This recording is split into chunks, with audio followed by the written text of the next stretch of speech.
अवकाळी पावसामुळे नुकसान झालेल्या शेतकऱ्यांच्या पिकांचे पंचनामे करून त्यांना तात्काळ मदत द्यावी अशी मागणी शिवसेना उद्धव बाळासाहेब ठाकरे गटाच्या वतीने अहमदनगर जिल्हाधिकारी सिद्धराम सालीमठ यांच्याकडे निवेदनातून करण्यात आली आहे।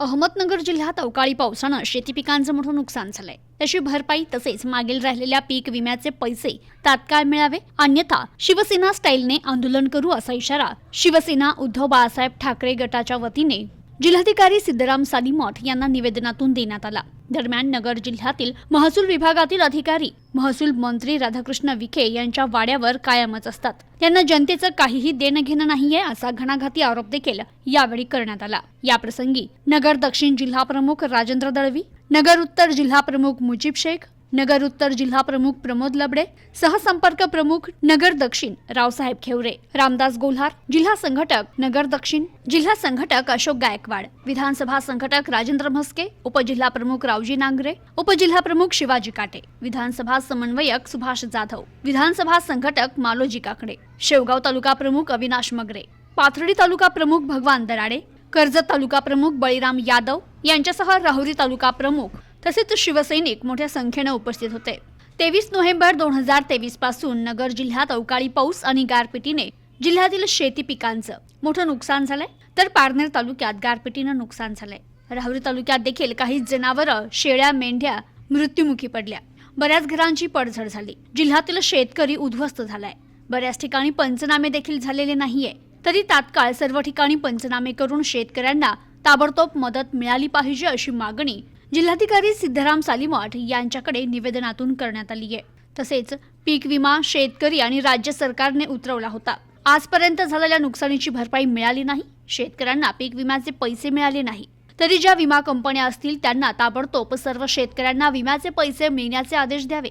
पीक विम्याचे पैसे 8-10 दिवसात शेतकऱ्यांच्या खात्यावर जमा व्हावे, अन्यथा त्यानंतर केव्हाही शिवसेना उद्धव बाळासाहेब ठाकरे गटाच्या वतीने आंदोलन करण्यात येईल आणि त्याची सर्व जबाबदारी विमा कंपनी आणि प्रशासन यांची राहील।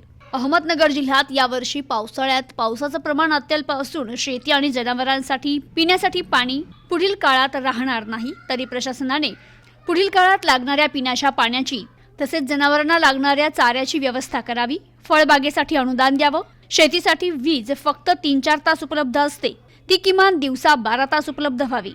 त्यातच शेतीला पूरक व्यवसाय म्हणून दूध व्यवसायाकडे पाहिलं जातं। आज दुधाचे भाव कमी झाले असून या दुधाचे दर वाढवून मिळावे अशी मागणी निवेदनातून करण्यात आली आहे। जर 8 दिवसात मदत मिळाली नाही तर आम्ही अहमदनगर जिल्हाधिकारी कार्यालयावर धडक मोर्चा काढू असा इशारा देखील यावेळी देण्यात आला।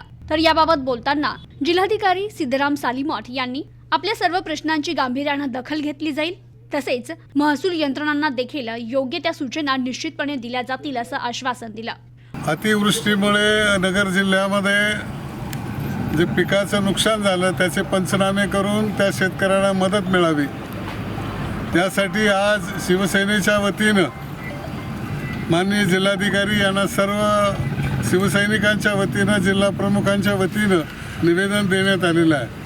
त्यामध्ये ज्या मागण्या करण्यात आलेल्या आहेत त्यामध्ये प्रामुख्यानं विमा कंपनीनं लोकांना फसवण्याचं, शेतकऱ्यांना फसवण्याचे जे उद्योग चालू आहे त्यामुळे आम्ही त्यांना मागणी केली की तुम्ही अशा विमा कंपन्याची नावं द्या आणि आम्ही त्या विमा कंपन्याच्या कार्यालयावर या शिवसेनेच्या वतीनं धडक मोर्चा काढून त्यांना याचा जाब निश्चितपणानं विचारू। या ठिकाणी एक महत्त्वाची तक्रार होती की तालुक्याच्या ठिकाणी तहसीलदार किंवा हे जे महसूलचे अधिकारी आहेत हे अधिकारी काही मात्र जागेवर सापडत नाहीत। विचारायला गेलं तर सगळे लुणीला गेले, महसूल खात्यात, महसूल मंत्र्याकडे गेले। अशा पद्धतीची चर्चा संबंध जिल्ह्यामध्ये आहे आणि हे चांगलं नाही, कारण वातावरण हे होत असताना त्या संबंधित अधिकाऱ्यानं तहसीलच्या ठिकाणी थांबणं अत्यंत गरजेचं असून या अशा परिस्थितीमध्ये ते थांबत नाहीत, हे या जिल्ह्याचं दुर्दैव आहे। आणि म्हणून शेतकऱ्यांच्या दृष्टीनं अतिशय महत्त्वाचे जे पिकाचे पंचनामे आहेत त्या पिकाचे पंचनामे अद्याप झालेले नाहीत आणि ते न झाल्यामुळे शेतकऱ्यांना नुकसान भरपाई मिळालेली नाही। प्रशासन अतिशय ठप्पपणाने जप्प झालेलं आहे। प्रशासनानं कुणीही सहानुभूतीनं किंवा काळजीपूर्वक या शेतकऱ्यांचा विचार करीत नाहीत, हे या जिल्ह्याचं दुर्दैव आहे। आणि म्हणून जिल्हाधिकाऱ्यांना विनंती केलेली आहे की याचे तात्काळ पंचनामे करावेत आणि शेतकऱ्यांना याची जी विम्याची रक्कम आहे ती विम्याची रक्कम मिळावी अशी विनंती केलेली आहे। म्हणजे गेल्या 26 तारखेपासून पाहतो, 26 नोव्हेंबरपासून या महाराष्ट्रामध्ये संपूर्ण त्या ठिकाणी पाऊस पडतो. खूप मोठ्या प्रमाणात अवकाळी पाऊस झाला.